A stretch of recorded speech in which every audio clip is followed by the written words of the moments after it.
Hello everyone, আসসালামু আলাইকুম। কেমন আছেন সবাই? আশা করি সবাই ভালো আছেন।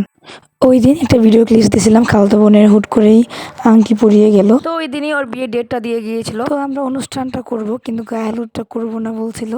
তো যাই হোক, ওর যেন মন খারাপ না হয় তার জন্য সামান্য কিছু একটু আয়োজন। যেহেতু আমার খালু অনেক অসুস্থ, প্যারালাইজড রুগী, স্ট্রোকের।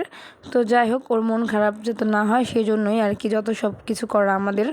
তো সব বোনেরা মিলে একসাথে ওকে আনন্দ দেওয়ার জন্য ওকে একটু সাজিয়ে গুছিয়ে দিয়েছি। তো নতুন জামাই দেখা করার জন্য আসবে শ্বশুরবাড়ি। তো যাই হোক, ওই দিন তাড়াহুড়ো করতেছিলাম আমরা সবাই। তো এই ওর হাজব্যান্ড চলেও এসেছে।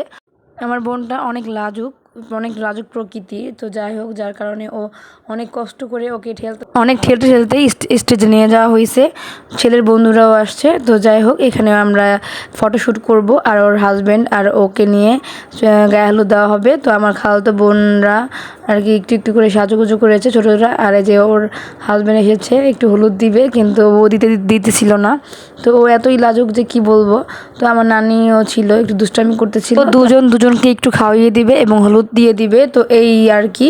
তো আমার নানিও একটু ট্রাই করতেছিল তো ওদেরকে একটু হলুদ দেওয়ার এবং দুজনকে একটু খাইয়ে দেওয়ার জন্য। তো আমরা এখানে সবাই ছিলাম। তো ফার্স্টেই নতুন জামাই আসার পরে আমরা নাস্তা পানি করিয়েছিলাম। এই তো হলুদ দেওয়া শেষ হয়ে গেছে, এখন জামাই সবার কাছ থেকে বিদায় নিয়ে চলে যাচ্ছে। সবাই আর কি বিদায় দিচ্ছিলাম। আর এখানে আমার ছেলে এবং ভাগিনারা দুষ্টামি করতেছিল। তো বিয়ের ভিডিওটা পরের ভিডিওতে দিব। সবাই ভালো থাকবেন। আল্লাহ হাফেজ।